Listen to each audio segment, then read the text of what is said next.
Yeah, as Josh said, welcome to Indie Fireside. We do this every month, and we talk about a different indie game in depth. What do they do well? What are some things that could be improved? What did we just think about it as deeply as we could get into it.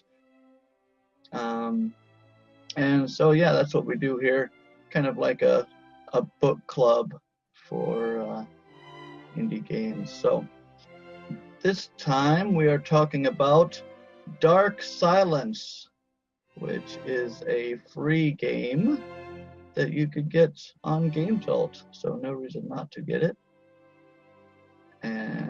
But not right now because you have to watch the stream. And so, as always, on Indie Fireside, I will turn it over to the other people who are with me.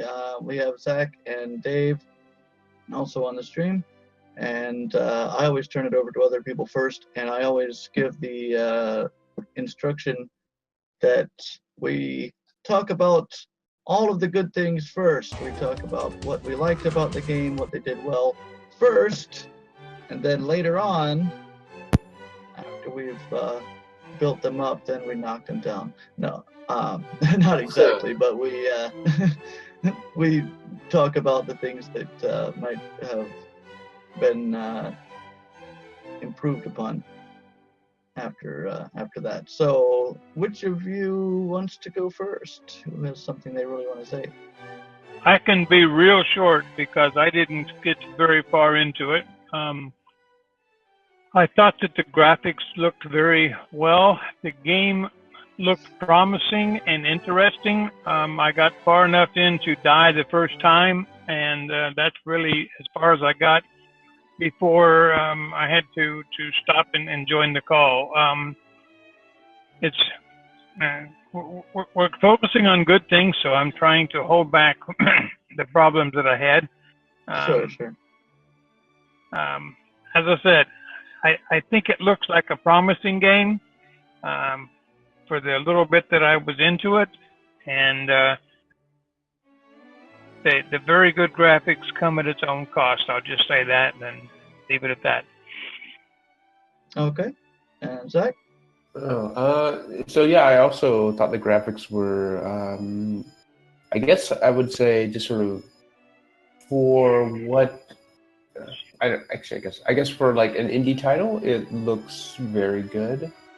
And that's probably partly due to the engine choice.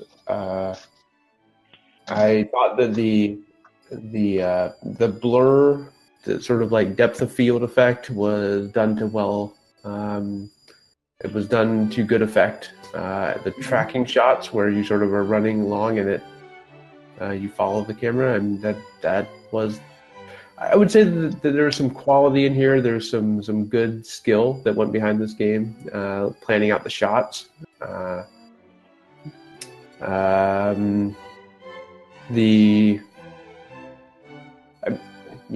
would say that the graphics shine quite well in this for what it is. Yeah.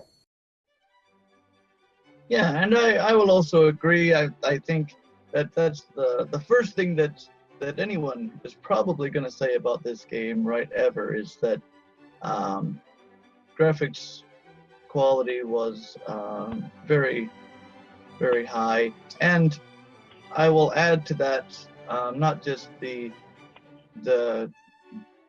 quality of the visuals, and also you mentioned the shots, the different angles, but also the animations, especially in the later parts when there actually were animations besides the character itself. I thought were really well done, and I will also say the timing on certain parts was really well done. There are certain parts that are more cinematic, and they really have the timing correct to create the mood that they're looking for.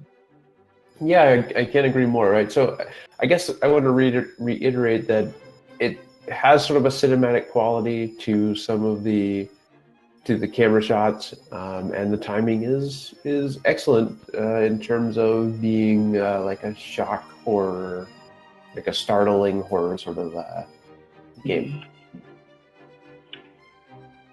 Yeah. So I guess we should be a little bit more. So, right when the ball sort of like bounces out of the sort of, I guess I wouldn't say hallway, but there's like a shelving unit that you sort of out of. I mean, that's extremely well done, right? You walk into that, and I was actually running through at this point because I'd already died one time, and I was just like, okay, let's run through this.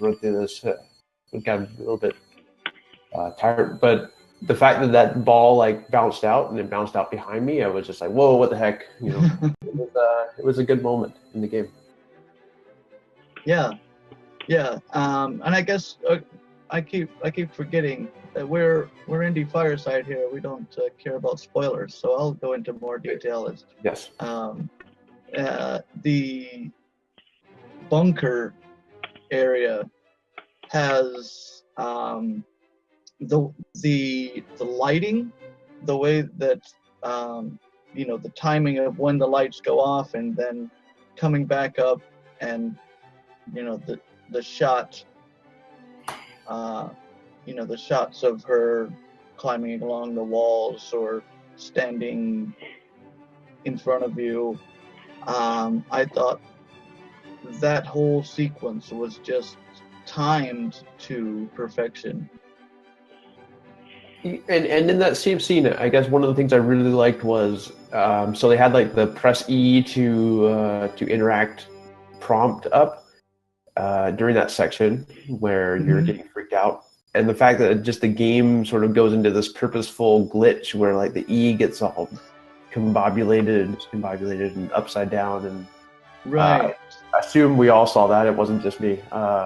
That was really well done. Just this idea of breaking the fourth wall and saying like, okay, I guess it's not really breaking the fourth wall, but it's like we're actually glitching the medium which you're viewing. That's really, I like that a lot in general in games, and they did that, so that's really awesome. Right, and then I think the E stays above you for the rest of the game after that too.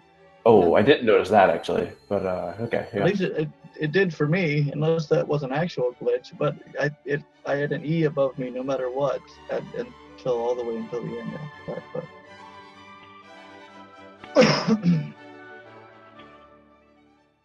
But yeah, so yeah, that bunker sequence was certainly my favorite part of the game because of that, especially the animation.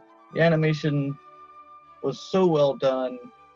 Along with that, with the timing, with the angles and the lights cutting out and in just at the right time to create that mood. So certainly my favorite part of the game. I was just thinking, I don't really remember the music in this game. I'm trying to think. Maybe it was just so unobtrusive, or was there no music? I can't remember. You know what they say about music is that if you don't remember it, then it actually... Yeah, then they did a good job. Right, exactly. But you're right, I do not remember it at all. I almost want to go back and play it and see if there is like ambient... I mean, I'm sure it's nothing but ambient music, because I would notice anything more than that, but... I remember like ominous background noises. I don't know if I would actually call it music. Yeah. When you go into the station, you mean those voices? Oh, well, I'm talking about from the very beginning. There's, this kind of ominous background noise. Right. Okay, so it's just like sort of ambient noise. Yeah. Maybe you might call it music, but it's right. I see what you're saying. Yeah. I mean, that's probably what it was. There definitely is that thing where, okay, the light goes out, and then you have that instant sort of like a rising up of the ominous noises and whispers and whatever. And I think that's good sound, I guess, soundscaping, maybe that's the right word for it. But, I mean, that was done well. Yeah. Yeah, that's true. It's true. Okay, let me think. Trying to think of what else to say. It's such a short game. It's not that I thought it was bad, and so I don't have anything good to say. It's just that it's such a short game that I think this is gonna end up being maybe a shorter show than usual because it's such a very short game. How long did it take you guys to get through the game? I know Dave didn't finish it, but So actually, I also didn't finish it. I played through until I died the second time, which was in the bunker, and then I realized that they did not have a save feature, and that's foreshadowing something. But and then I watched someone else play the ending, and I don't regret anything. okay, right. And like, how long would you say? Because the bunker is pretty much the end of the game, right? Probably I don't know, 40 minutes if I include the watching the end. Yeah, I'd say it's probably about the same for me. I was tabbing out and chatting to people at the same time because I was trying to organize actually this thing and seeing who was going to be around. So I wasn't always in the game, but I would say probably from when I started it to when I ended it was about an hour. But like I said, I was tabbed out and I was talking to some people. I got some messages on the Discord and the Skype and whatnot. So about an hour from beginning to end, but not entirely. That wasn't all gameplay. Okay. Did you die at all, Vance? I never died. Okay. When you guys said that you died, I'm like, wow, how? Is it possible to die? All right. So I feel like maybe you missed out on some of the. So the death sequences where so basically you die by the girl jumping up in front of your face and screaming in your face. It's a bit startling because she has a scary face, and so you may have missed out on some of the gameplay by missing out on that death sequence. So. Okay. Yeah, no, I never died. It seemed easy enough to me to just light the lighter again, and then you're safe all the time, right? So. Interesting. Well, as I said, I had trouble getting it running, and I've spent hours today trying to get it running, and finally got it running about a half an hour before the meeting. So I made it to the service station. I went into the service station. I didn't know how to light the lighter, so I died. But I thought it was good that when I died, they came up and they gave me instructions on how to control the lighter so that I wouldn't die the next time. Yes, I did the same thing, right? I went in there and I didn't even know I had a lighter that I was supposed to light by rolling, because I didn't check the tutorial little section. Yeah. And so that was actually really well done. Yeah, I mean, in fact, the menu was really well done. Just like like there's the 4 doors, and you go in and it sort of have a move up to a tutorial sort of instructions area. It was good. It was good. Yeah, not even a tutorial really. It's just like a instruction. Yeah. But yeah, and yeah, that whole sequence, the beginning sequence with the guy walking right into the door, which I'm not even sure what that has to do with the game. What do you mean by that? Oh yeah, the like that was the trailer also, right? Yeah, right. Right. So once again, yeah, just the general visual style of the game is very well done, including the menus. Although I had a hard time figuring out the menu at first, because everything is dark except so I thought the only thing I could do was the tutorial, because that's where my mouse was. So Then I went in there. I saw the instructions, luckily. And then I came out and I couldn't figure out how to start the game because still the only thing that was there was the tutorial. I was clicking on the name below it, the game name. Why won't this start? I didn't realize that. Yeah. I'll do you one further, and I believe my mouse wasn't over anything, and I saw nothing but a black screen with whatever the title of the Dark Silence or whatever it is at the bottom. Oh, right. So I was completely lost until I just happened to fling my mouse around and then realized that there was hot spots. Yeah, but yeah. Did anyone realize that you can hit escape during the opening cut sequence and skip over it? Oh, I did not. That would have been helpful. Escape to do what? To skip over the opening cut sequence where he's, wakes up on the mountain and, what happened and all that. Oh, okay. I don't know. I mean, because I only saw. He never died. He never died. So yeah. There's no reason for me to. Although the guy did stand up 3 times. Well, if you don't start walking, he falls down and stands up again. I don't understand that. You're correct. Right. Yeah. It's probably that he has that get up animation is on a loop, probably, right? Okay. That loops back to the lay down animation. And then it stops once you start moving. Right, and there's probably a connection to the walk animation that brings you into a different animation loop, right? That doesn't include that lay down animation. But if you don't start walking, you stay in the lay down get up loop. So you didn't realize that the cutscene was over. It sounds like it did have bars, if I remember correctly, on the top and bottom during that. I guess it's hard to know when the opening cutscene is over.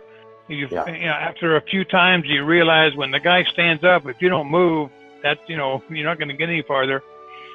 I will say, having said that you can skip the cutscene by hitting escape, if the game is not completely loaded and set up, when you hit escape, you get a blank screen until it's ready to continue to the next step, which isn't very nice because you hit escape and it goes black and you have no idea of what's going on until finally it gets to the point where he's standing up. You don't see all the snowfall and all of the mountain scene and the panning down to him, but you have this long black sequence before you get back and get to him. So I am assuming it's setting things up during that time, which would have typically been happening while the cutscene was playing, and you blacked out the cutscene, but it didn't. Yeah. It didn't skip the act. Well, I mean, I guess it can't skip the setup. It still has to do it, I guess. Right. I guess I want to put this out there, which I will probably also put this out there in the later sections, was I liked the idea of the lighter mechanic, because lighters can be troublesome to start, and they can be maybe panic-inducing in a environment where you need to light a light quite quickly if you had a crappy lighter. Oh, you mean the cigarette lighter? Oh, okay, I got it. Yeah. Yeah. No. Yeah. Right. Yeah. And like I said, I'll probably revisit that in terms of the negative section. But yeah, I liked the idea of that quite a bit. Mm-hmm. Right. Yeah. That they purposely introduced a very non-functional lighter to up the tension. Right. Yeah. Yeah. Also, I want to bring out that have any of you played? And I actually have not played these, but I've seen other people play these, which is a weird thing to say. But Resident Evil games. Any of those Resident Evil, like the first one, I guess I'm thinking of. Not I. I may have played the beginning of one years and years ago at somebody's house. But... So it feels like a lot of, so the way that when you open doors, it goes into like a loading scene on opening the door, and you just zoom in on it. That's straight out of, I believe, the first Resident Evil, and it was very reminiscent. It felt like that was almost like an homage to that that style of game. and I feel like that came from like a console loading need, like a technical limitation of loading the next level, just providing like a way to slow the progression down. So that must have been done on purpose as sort of an homage to that, which, I mean, I can respect that. Well, I wonder if it wasn't loading some things in this game too, right? When it was doing that. Yeah, maybe. It's quite a graphics intensive game. I would not be at all surprised if those were actual loading screens. In fact, I thought they were. Okay. Yeah, that could be. I don't know. Yeah.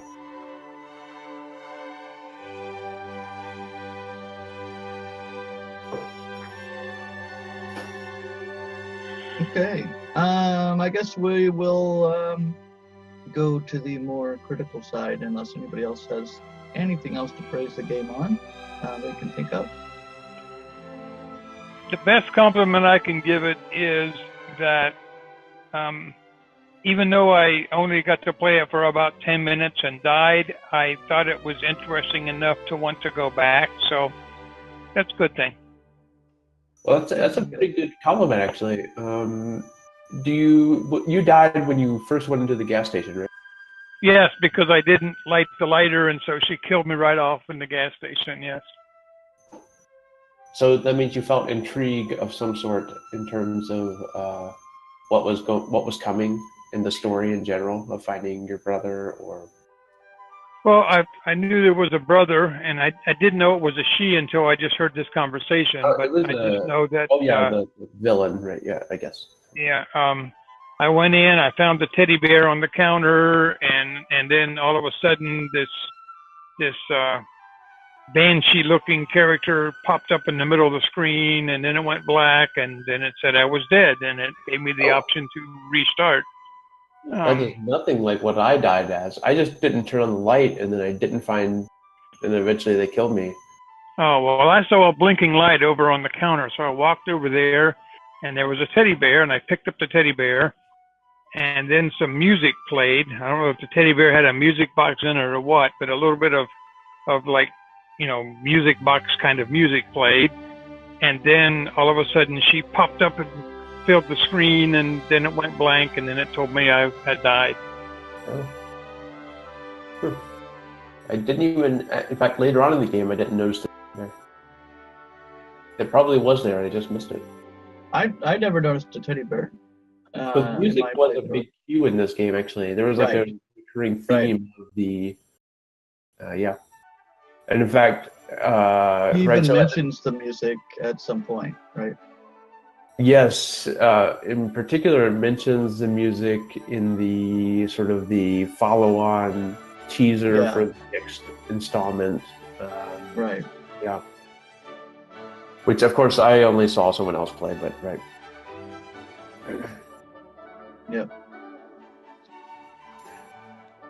All right. Well, let's see. So what? What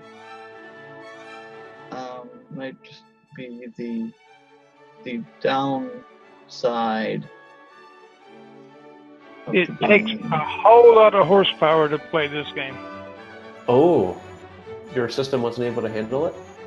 My laptop could barely play it. I tried putting it on another computer, which actually has a high-end graphic card and augmented memory. It's one that we use for video editing, so it has a high-end graphics card and extra memory, and it was even worse there. And so I went back to my laptop, and I was able to stumble around enough to get to the gas station, and then it was 9:30, and I had to stop and join. So, it took me, it was very large, like a 1.2 gigabyte download to get the thing. And then after it ran, it was very slow to start and very slow. The running, that's another thing too, is I know it's pretty standard in these games that if you're moving forward with the W key and you hold down the shift, you run. And so I knew that, but that wasn't in the instructions. But anyway, even, walking was painfully slow. And so I pushed the shift key to see if it would speed it up, and it did. But I would say on my computer with medium frame rate, that the running was maybe a slow walk in most video games. So it just took forever to do anything and get anywhere. He did walk exceptionally slow. I noticed that too. And even the run, it looked like a slow motion run. Yes, very much. Yeah, that's true. Yeah, it's also like. Go ahead. So I don't know if it was just the programming or the resource, requirements, but it just was hard to play it because of that. Yeah, and Professor says in the chat, he says, poor optimization kills a lot of potential and inhibits several games that could go somewhere. So he agrees with you on that point as well. I actually didn't have a problem, and I don't have the fastest computer in the world. You have a fancy video card. What do you have, like a 980 or something? 970? Okay, but still. I think. Yeah. So I mean, like. It's a 2-year-old video card at this point. Sure, but I mean, so I have a 1060, which is lower than yours, even though it's newer. And I mean, of course, it handles that just fine. But I mean, right. So this is not for lower or mid-range systems. Yeah, it appears. Right. That is true, and I could kind of have guessed that too when I saw it. Right. I said, yeah, this is probably not gonna run on. Here's a question too. When you first start the game up, you have this option to set the frame rate to low, medium, or high.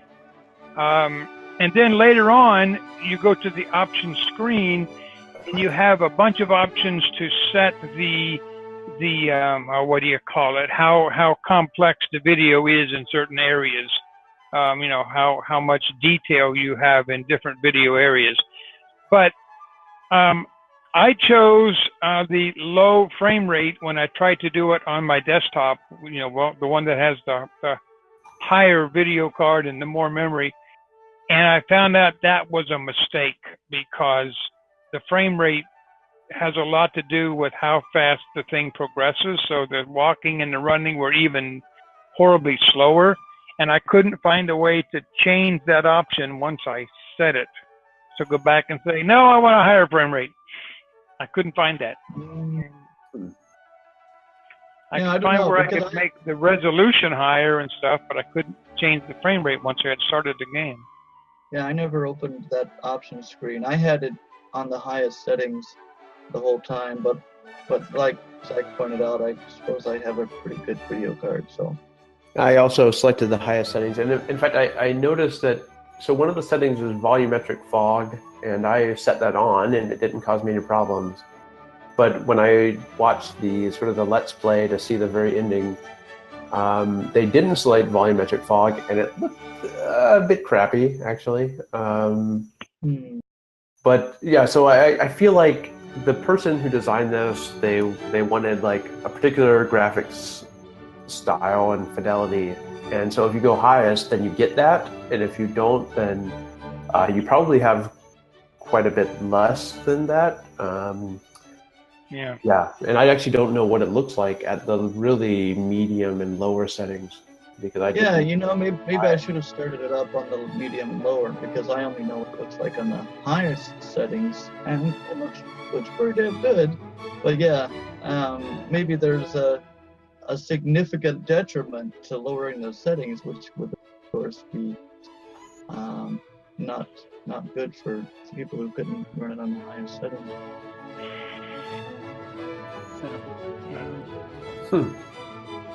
Like I said, the game itself looks interesting, but the implementation of it makes it so difficult to play that it would be problematic to try to do very much of it.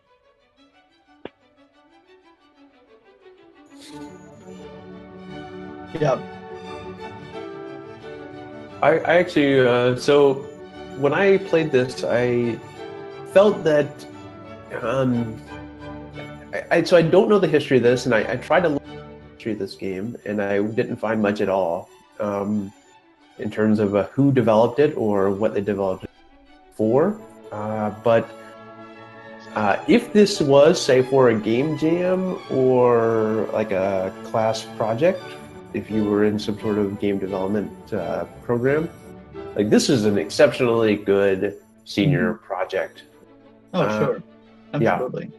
And that's where I lie, right there. So, I mean, and I'm not trying to grade anyone. I'm just saying, like, this shows a lot of promise, but it's not really a game. And so that should color all. I mean, I guess it is a game, but it's not really like a complete experience. I guess just to say that. And so that should color all the thoughts that I have after this point. I guess does that seem like a fair thing to say, Vance? I don't know. I 100% agree with you. I was going to say something if no one else said it, is that I don't really consider this to be a game. It's I mean, I guess I'd say it's a game. It's definitely a game. You solve some puzzles, but it's like it's not complete. It's like a teaser. Yeah. If it's a teaser for their future game, it's great. It's right there. Well, what I mean, I think you understand what I mean. I mean, it's obviously not a piece of brick, right? It is a game, but I'm agreeing with you. It's not a full game. It is not a full and complete game that it by my definition of what would be considered that. Which is probably why it doesn't cost anything, right? I mean, right, sure. I mean, it's a very good game, maybe game prototype or demo or teaser. Demo, yeah.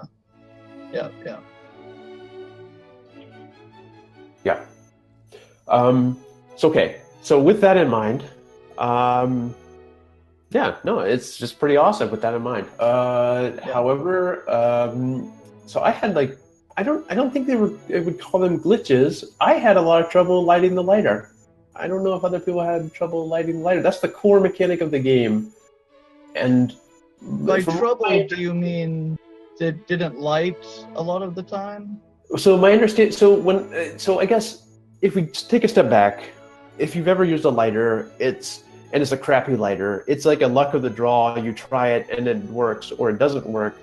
And then the next instance is independent of the one I just did. That's not the way it works in the game. You need to do it 15 times, and then it always works.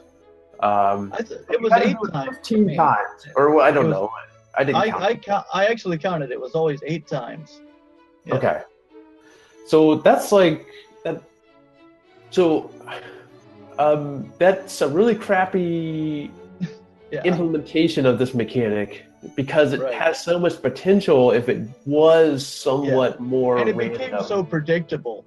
And that's why I said, like, that's why I never died. That's why I never even felt unsafe at any point in the game, because I knew all I had to do was 1, 2, 3, 4, 5, 6, 7, 8, and I was safe again. You were safe. And I felt that way too. I really did until I got into the bunker, and then I did that, and then for I guess maybe like there's like blowout events, right, where she like blows out your lighter, and I guess my timing was off, and it always blew out at the wrong time, and all the timing piled up on me, and she killed me. But I was just doing nothing but lighting my lighter that entire time, and I felt like I should be safe if I do that, even though that seems like a crappy game design. But that's what I tried, and it did not work as fast as I could scroll my wheel on my I guess I did at that point at the game wait until the lights went out and then did that lighting. So I wasn't constantly doing it, so maybe that had something to do with it. But I would wait until the lights went out and then 1, 2, 3, 4, 5, 6, 7, 8, and it was on, right? So I guess maybe that was my mistake, because I didn't. Because like the second I got it on, it went out again, and so I just kept going constantly. And I left when I died. I was like, "Crap! I'm going to go through the entire game again." But it wasn't. But it wasn't always dark. Yeah, the lighter might go out again. Right, but the it lights wasn't always dark. The lights would come on.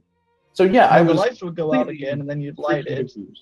Then the lights would come on again. Yeah, it maybe there was a timing thing there, but I don't know. Maybe I just lucked out on that. I'll tell you, the end result was I went out of that experience thinking I shouldn't have been lighting my lighter. I should have been trying to run out of the room. And that just seems like poor design, but maybe that's just me with my screwed up brain. That was my takeaway, is like, if I'm trying this again, I'm going to try and run out of the room. But then I'm like, I'm going to have to waste 15 minutes to get there again. And what if I'm wrong? And I said, F this stuff. Okay. I'm out. No, I did just stand there lighting my lighter. That's all I did too. I didn't try to run anywhere. Because everything was going too fast. The lights were flickering too fast. I wouldn't have figured out which direction to run in the first place. And then if you run out of the room, you can't get the telephone cord anyway, right? So I figured I could come back or something. I don't know. I didn't know there was a telephone cord there, right? You don't know that until after the lights come back up. At least I didn't know that. Well, yeah, no, I didn't know that either. In fact, I had no idea why I went down there. If this was real life, I certainly wouldn't be looking for a telephone cord in the bunker. I might be wondering what the hell's going on, right, in the weird ancient Mayan temple bunker. What, I don't even know what that's about. But all right. Well, no, I mean, if this were real life, I would definitely, I would have taken my chances walking out into the fog instead of ever going back into that building or that bunker. That's probably what I would have actually done. So the fog blocks you, right, physically? Yeah, it does. So that would have been a nice addition to the game, to provide some reason, like you walk out of the fog and you see something that scares you out. That would have been a nice addition. Mm-hmm. Because the fog otherwise is like, there's no reason necessarily why you don't just walk down the foggy street. Well, it tells you on the top. It says, "Oh, it might be dangerous to walk into the fog because I can't see anything." But I'm on a road. I can feel whether I'm still on the road, so it's not that dangerous, right? Right. But they had to block you somehow, I guess. But yeah, maybe that would have been a better mechanic, is that if you walk in there, something scares you back out. I mean, if I were making this game, I would make it eerier than that. I would make you, if you walked whichever direction you walked down the road, you came back to the same station. Bingo. Easy. Right? Yeah, there you go. Yeah, then you're stuck there. There's no way out. And it also reinforces this idea of dreamlike. So that's one of the good things, is that you get this dreamlike feel from the game because of the blur, like the intense depth of field and blur. And I thought that was really well done. Yeah. And so they could have played more on that. It did feel like a dream. In fact, when he woke up in the mental hospital, I thought maybe it was a dream. But then I'm like, oh, but this mental hospital's a little bit dilapidated. Maybe it's not a dream. I don't know. Which was, again, for Dave particularly, it was the sort of the teaser section of the next installment, right? So, yeah. So I was gonna mention. So I think we've beat the lighter thing to death. The camera angles you mentioned before. I mean, they're quite good, but also quite annoying. And I've tried to do this they're not before. Good. When they're good, they're fine. Yeah, I've tried to do this before in games as well. I think that you've even seen some stuff that I've done in this vein of using tank controls and static cameras. Of course, I wasn't zooming around the camera like this game does. That was quite nice too, by the way. Except that it started to make me motion sick at first, but then once we got into the it was used other area, it wasn't like crazy all over the place. Yeah. But anyway, the tank controls and camera angle changing can get very disorienting. Like if I was actually walking around in this gas station, I wouldn't think that I was on the other side of it than I actually was. I don't have that terrible of a sense of direction. But in this game, you just, the camera angle changes and you're like, whoa, where the hell did I just end up? Yeah. Yeah, no, yeah, I'm with you on that. It definitely. Well, I guess my main complaint was when you zoomed to behind a branch or a tree or something, and you're like, geez. So there was some bad camera placement at certain points. It reminded me, and I know, Vance, you're a fan of Evil Dead and like Sam Raimi stuff. So, sure. like weird camera angles and stuff, that's, our cup of tea. Yeah, for sure. Yeah. And there was a little bit of that in there. Not as much as, say, like a Sam Raimi sort of movie, but, there was weird camera angles, and I like that. Yeah. I'm a little bit torn on it because I like the camera angles, but it makes the game difficult to play. So like there's the game well, right, yeah, that's always the issue. Yeah.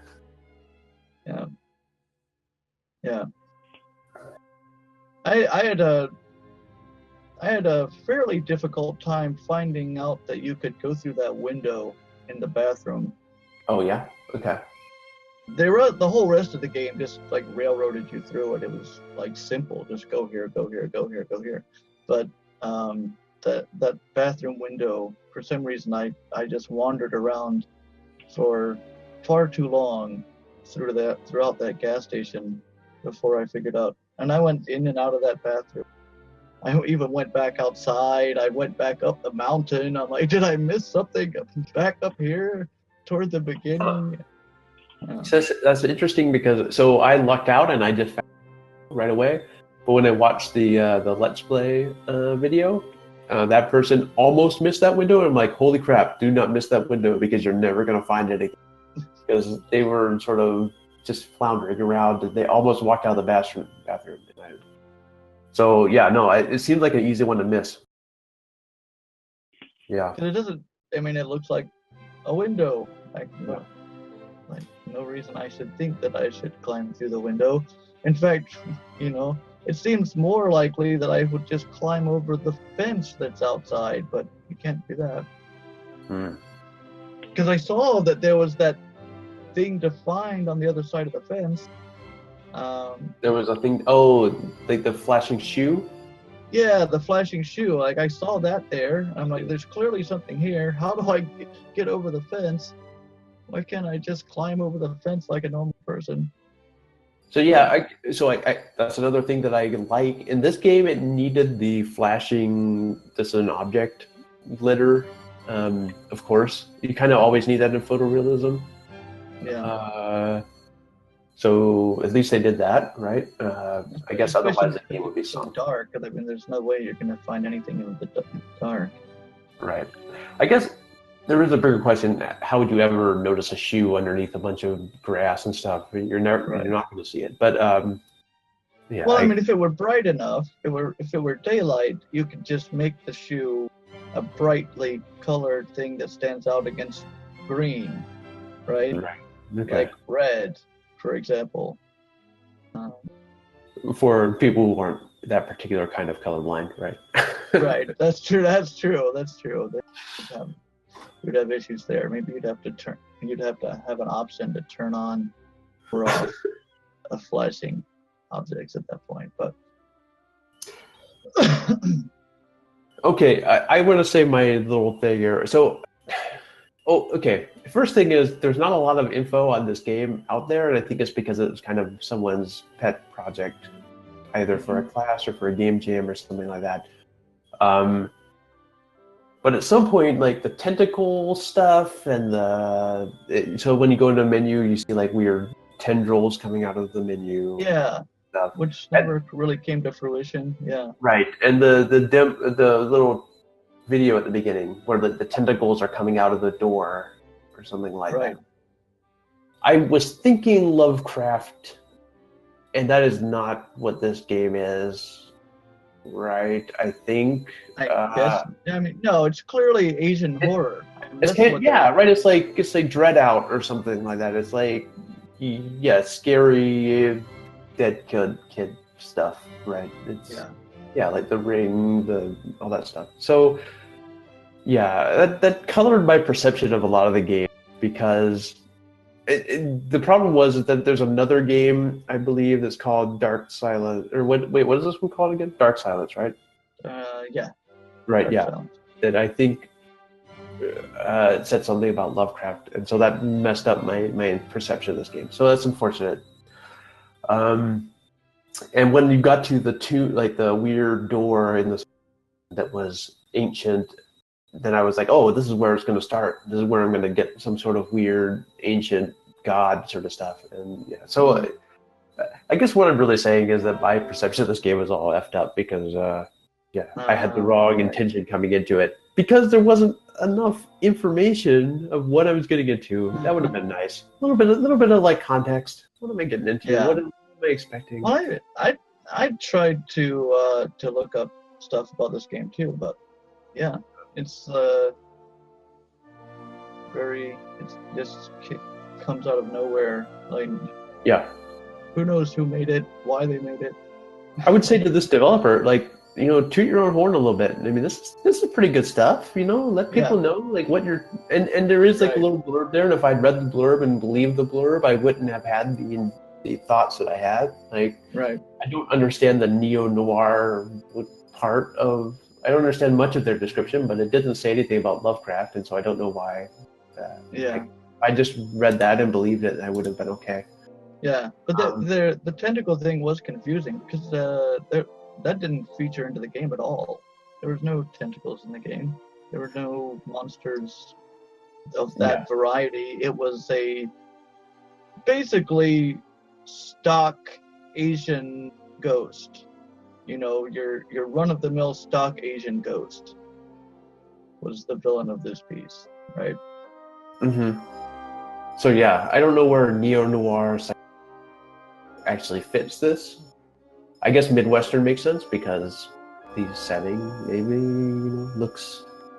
I don't actually. I live in the Midwest and I don't see canyon and gas station of the sort on the side of mountainous canyon. So actually, maybe that doesn't fit. But whatever. I mean, it could be any rural area that's in the mountains, I suppose.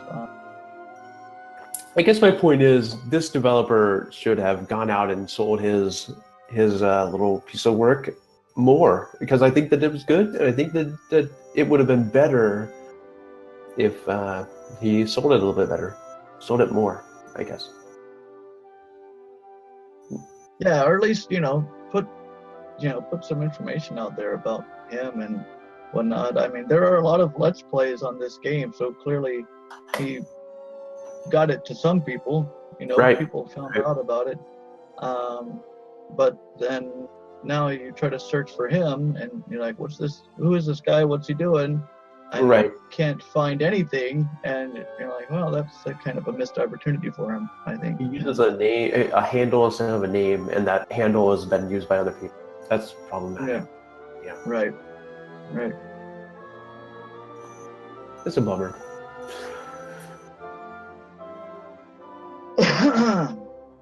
Well, let's see. What else is there to say?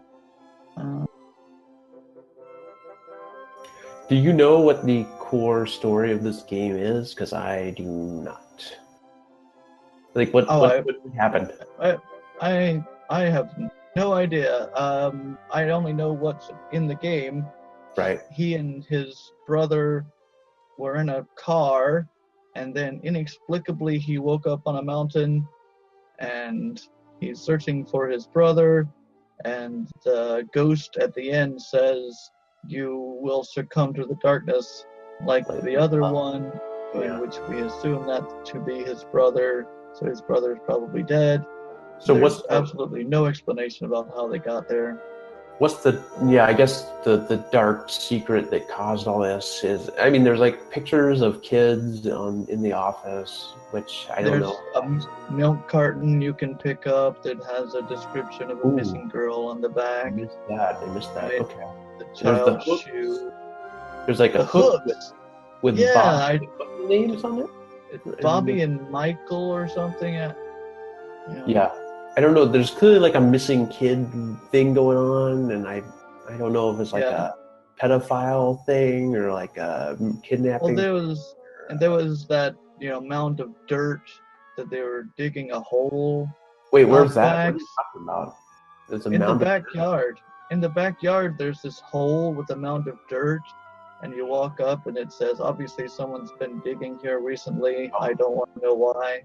I clearly missed all of that. Wait, so in the backyard, behind the gas station, there's right dirt. I missed all that. Yeah. Okay. Yeah. So maybe they're burying the kids in the backyard. Near the shoe? Is there any other reference to the mother? I mean, there was a mother in the car too. Oh, there was? Oh. Well, yeah, he said that he was in the car with his mother. That's what he says at the beginning, but yeah. Yeah, at the beginning, he talks about, where's his brother and his mother, yeah. Oh. Right. But yeah, there's no more reference to her, I think. Good job, Dave, bringing up the other lost soul in this whole mess. Well, we don't even know if the mother was taken, though, because he said he and his brother were in the back seat of the car. She was driving the car in the front seat. She might still be fine. Everything went dark, right? That's what he said. Yeah, and everything just went dark. So, maybe they just disappeared into the evil version of the rapture or whatever that happened, and she just kept on driving. We don't even that know would be a sad gas station stop when she gets there. Yeah.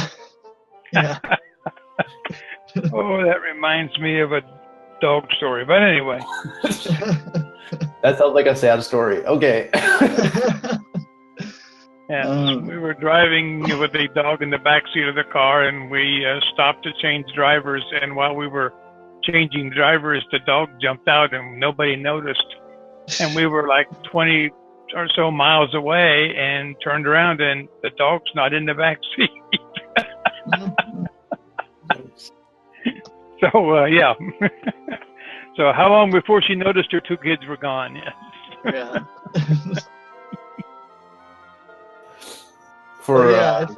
As far as this story, as far as the story of the game, I think this developer probably doesn't know himself. I might be wrong. I agree with that. That's very likely that they're just throwing stuff against the wall, right? Yeah. And they're following like recipes, right? They're following Resident Evil, Silent Hill, very much following recipes. I mean, that whole ending sequence is just it's as well done as it was. And like I said before, one of my favorite parts of the game was that bunker sequence and how well done, how well animated it was. But I mean, that's just copied straight out of every Asian horror movie that's ever been made. Nothing new going on there. So you're saying they could have used some more plot development? Yeah. Well, I mean, if they're gonna make it into a full game, and once again, we're going back to the fact that this is a graphic designer's like show reel or something. Right. Maybe it's not even intended to be a coherent game, right? In fact, I would say it might be like a game dev's little like portfolio reel thing. I think that's just a quality piece of work to show someone. Sure. Yeah. I mean, I guess one thing we could talk about before we wrap it up eventually here is what would, besides being longer, obviously, what would make this into an interesting, actual, fleshed out game? Because right now it's like the only mechanic that even exists is the turning on the lighter mechanic, right? That's not going to you're not going to be able to make a full-length game out of that. The only thing you do besides that is just like walk through this railroaded story and find things. What mechanics, what do you think could make this into a fully fleshed out game? So I actually say that the lighter thing is actually fine. I'm with the as the only mechanic for a full-length game. I would say add if this were story. A full-length game. Yeah, a full-length game. Add story to it. Add like world building and flesh out what's going on. it would And basically have end up lighter, being. Oh, go yeah. ahead. No, I have the lighter be the core mechanic. I'm fine with that. I mean, the mechanic wouldn't play as much of a role in this like story as it would in other games. Like it wouldn't be like the shooting your gun is to an FPS, but it would be part of the your the I guess the environment you're in, the worry that your lighter isn't going to start. And I think you could put out a solid, I don't know, 3 to 6 hour story about something happening that would be really enjoyable, even with just that tiny mechanic. That's true. And what I was gonna say is that that would make it. If you did that, I think that could be good. It would make it very much sort of like a horror walking sim, basically. Right, that's what it would be. Yeah. Right, it would be a way to deliver a story, not like a game where you have this mechanic which you do over and over again because it's fun, but a game that you have a mechanic you do over and over again because it reveals new parts of the story. Right. Yeah. Right. And I will add to that I do think that the lighter is a good mechanic. Yes, there is this thing out there, which I didn't even get far enough to find out it was a girl, but whatever. There's this thing out there that kills you, but the thing that you're really fighting against, and it's right in the title, the thing you're really fighting against is the darkness. And so having something that is problematic, a less than perfect tool to fight off this main villain of the story, which is the darkness, I mean, that's a pretty good mechanic. Now, I hope that there would be other little subplots or sub things where other things that you found, like the teddy bear. I mean, what was that teddy bear going to do later on? I mean, I don't know because I didn't live long enough. Maybe it was nothing, but I could see having other mechanics that were part of the story, that like finding the key, in the bathroom that unlocked the front door and stuff like that. But having the lighter be the main mechanic and the darkness be the main villain, I think that's something that could be used in a fairly full-length story. My opinion. What about you, man? No, I agreed with you. Zach. I think that could work. Like I said, it would turn it into more of a walking sim because that lighter mechanic is easy enough to manipulate. That I think it wouldn't. No one would think, oh, this is a challenging game. So it would be it would have to have a really, really good story. But of course, there are games out there that do that, right? The walking simulator is an entire genre of game that is, in some respects, growing. I don't know if it's growing at the moment, but it's certainly large enough at the moment, right? Where all there is story. And so I think that that lighter mechanic, if it was paired with a really interesting and engaging story, could certainly stand by itself. Okay. This game was I haven't met him. Is it Eric's pick? Yes, this was. Ooh. He should have been here to discuss his thoughts.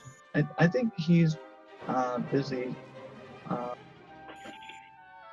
today, unfortunately.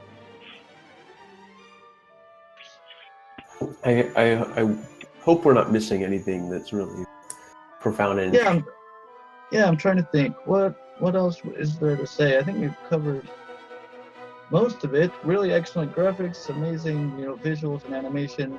The story is a bit convoluted and maybe doesn't even exist. It kind of relies on tropes. Yeah.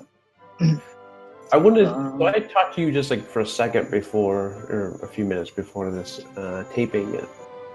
I don't know. I think it's food for thought of how. So you and I are getting a little bit older in years, and we have less appetite for What? very long games. I don't know what you're talking about. I guess a question for the general crowd is: how do you make a game that is nice and short, like this one was, but has like a deep story, like a movie would? I mean, if you had a movie, you can do a really interesting short film in 15 minutes if you're really good, or you can do it in an hour easily. You can do it in 2 hours. Oh, sure. There are some really interesting short films, 15, 20-minute films. Yeah. Absolutely. So how do you make a game that is a short, instead of like a short film, but a short game? I wonder how you do that. I think it would be hard. I think and the reason it would be hard is because movies have the advantage of being able to skip time and skip angles and everything, and there's this movie making language that makes it so that everybody can still continue to understand what's going on. But in a game, it's very difficult to do that. You can't just suddenly skip forward in time constantly and not have everyone just be completely confused about what's going on. So I think this is a bigger discussion than maybe we can have another time. I just wanted to bring it up. I feel like maybe the issue is that when you have a game, you have gameplay, and gameplay is inherently fun to do, and so you want to repeat it over and over again. Well, here's an interesting thing. That's the very right there. Well, I mean, I just said that it would be hard to make, 15, 20-minute games, but then the very first game that we covered on Indie Fireside was Snail Trek, right? Snail Trek 1 is that like a 15-minute endeavor? About 20 minutes, 25 minutes. There you go. I stand corrected. I mean, I've only heard good things about that game. Yeah, great game. The later game, so the first one was about 20 minutes. I think we figured out that the second one maybe about 35, right? And by the fourth one, which is the final one, the fourth one is maybe about an hour long or so. So they get progressively longer, but so I guess if you played through the entire series, if you considered the entire series to be a single game, which you might be more wise to do since the story doesn't really conclude until the final game, I guess you might consider that to be like a 2-hour long endeavor. So I guess maybe that's not an example of trying to say either. But the first game is about 20 minutes. But there are 4 games in total, which probably might take you up to 2 hours to do all of them. Well, I mean, that's a good example of what I'm looking for, actually. So yeah, check out Snail Trek. Great game series. Love them to death, actually.